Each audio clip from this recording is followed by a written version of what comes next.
I'm Nina. And I'm Randa, and today we're making gluten-free bread. Love bread, right? Thumbs up for bread. Made. We thought this was very fitting in the quarantine. I feel like a lot of people are making bread right now. Also, bread is just everything. Yes. This is our first time making it, so let's see how it turns out. This is a very simple recipe. First thing we have is gluten-free baking flour. You could use like oat flour, right? But this is probably better. Yeah. We have activated dry yeast. We got this from Pavilion. It's what really makes the bread. Wait, hold on, ASMR.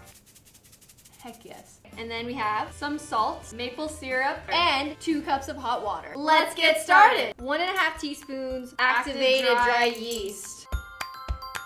We need 2 cups of warm water. Are you relaxed? I am. Now we have 2 tablespoons of maple syrup. How many teaspoons are in a tablespoon? 4, I think? 2. Let's ask Siri. How many teaspoons are in a tablespoon? 3 teaspoons. Oh, good 3. thing we asked. And now we're going to stir it. We're gonna cover the top. And we're gonna let it sit here for 10 minutes until it bubbles up. All right, set the 10-minute timer. They say after 10 minutes, that's when the yeast becomes activated. So as you can see, it's all bubbled up, and that means it's ready to go, and we can start to add in our oat flour. So we need 3.5 cups of oat flour, and we're gonna add in 1 cup at a time. And we mix this in. We have another 1.5 cups that we will be adding. Now we're adding our last 1/2 cup. For a total of 3.5. This is starting to look like real dough. Next step, 1 3/4 teaspoons of salt. I gotta say, so far so good. If this video gets 1,000 thumbs up, we will make pretzels next. That sounds a lot more complicated.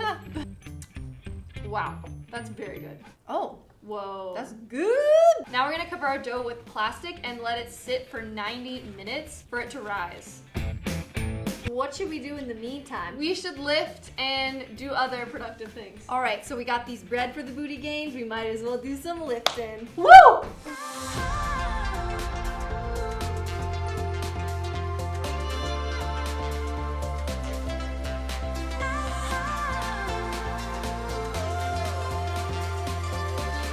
It's been 90 minutes and our dough has risen. And now we punch it down. I'm flattening it down. I can feel it, there's like air in the dough. And what we're gonna do is we're gonna punch it.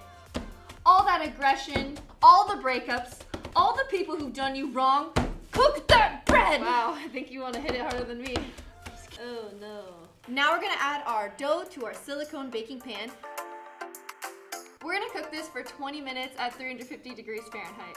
The bread is ready. Let's take a look. It smells incredible. Whoa! How does that look? Does that look ready? Oh, it definitely looks gluten-free, guys. Huh. Well, we're gonna try this and see if it's good. Do you think it needs a little longer? No, it's definitely crispy. It's a little bit crouton-y. Oh, okay. It smells perfect. Is it good? Highly recommend. So guys, we took it out. The center is still a bit doughy, but this part, the outside is very crispy. If you want to make the center more crispy, to put tin foil over it and then keep cooking it so that the top part doesn't keep cooking, but I don't have any with me, so I'm gonna eat it doughy. It does taste good though. It still tastes good. This is legit. Randa, Yes? show us what you got. I feel like I'm not wife material. This is absolutely insane. I need some more practice. I say that this is a total win. Check it out. Yay. Let us know in the comments what you want us to make next. This is Danny. Hello. Hi. This bread is absolutely incredible. It's delicious. Yeah. Pardon this horrible sunburn that I got. It is the next day after we initially made the bread. And guys, I made it again and it turned out perfectly. The problem with the last time, the bread was okay, but it took a lot longer to cook. Follow the exact amount of yeast if you want the recipe to work. Thanks for watching, guys. Bye. Bye.